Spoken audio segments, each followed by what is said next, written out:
You hear the people singing. When you talk about your mission for your country, what exactly do you mean?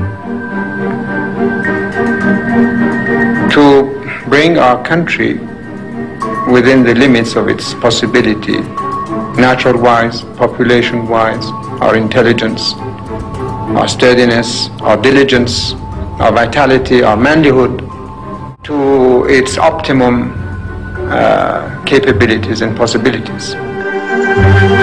He was seen as regal, autocratic and over-ambitious. Le père du Shah, qui était alors officier, voulait renverser l'empereur Qajar pour instaurer une république. Je moderniserai ce pays et je ferai une république. Mais les Anglais avaient eu vent du projet. Et un jour... Bonjour, pourquoi tu veux faire une république alors que tu pourrais être empereur? Moi? Empereur? Bien sûr, c'est mieux que président. Tu auras tous les pouvoirs. Un pays comme le tien a besoin d'un homme fort comme toi à sa tête. Et que dois-je faire? Rien. Tu nous donnes le pétrole, nous nous occuperons du reste. Maintenant, c'est moi le roi.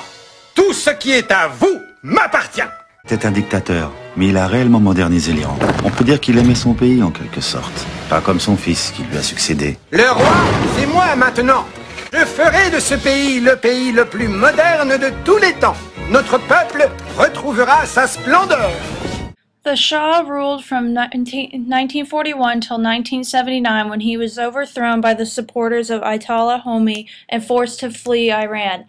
He brought forth modernization in Iran through lots of economic and social modernization, including extending suffrage to women. He also nationalized many of the natural resources of Iran, including oil, under the prime ministership of Mohammad Mossadegh.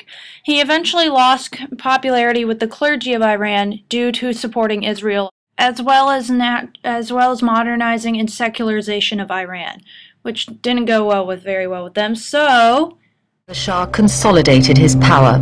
Parliament's wings were clipped, and he became, in effect, an absolute monarch. Fundamentalism took hold with a fury and a force that helped ignite the still impoverished masses in Iran, who felt they had little reason to be grateful to the Shah. The fabulous profits from oil had not filtered down to them. Autumn 1978. Anti-Shah demonstrations had grown to such proportions that the Shah declared martial law in most of Iran's cities. The crowd shouted death to the Shah. Among the despised symbols of their monarch, the marchers raised pictures of the Shah's antagonist, the bearded, fierce-eyed holy man, Ayatollah Khomeini. The Islamic Revolution toppled the Shah and brought Ayatollah Khomeini to power in 1979.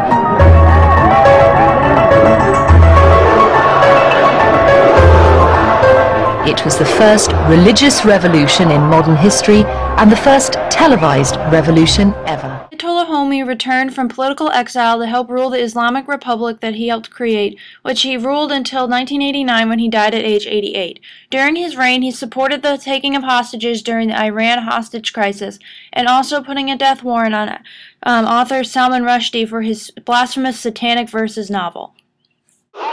Greetings to you, Khomeini, they chanted, surging toward him, desperate to touch the hand or robe of the holy man, or to have something, anything, touched and blessed by him. To touch him, one man said, is to touch the person who speaks to God. A new and more turbulent era for Iran had begun. The reign of Mohammad Reza Pahlavi, the man who ruled Iran through 4 decades, came to an end. The people of Iran thought that with the institution of Ayatollah Khomeini as their leader, that they would have a new and glorious Iran for the people. But in reality, it was just as bad as the rule of the Shah, with the new conservative rules of the state, including the wearing of headscarves and banning of most Western items, including music, as seen in the 2007 film Persepolis. Eh, c'est combien pour ça? 100 tomans. 50. 60. 50. 60. 50. 50.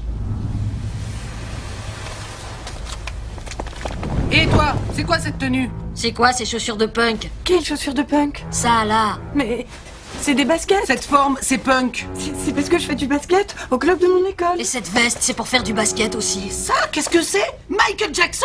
Ce symbole de la décadence occidentale. Mais pas du tout, madame.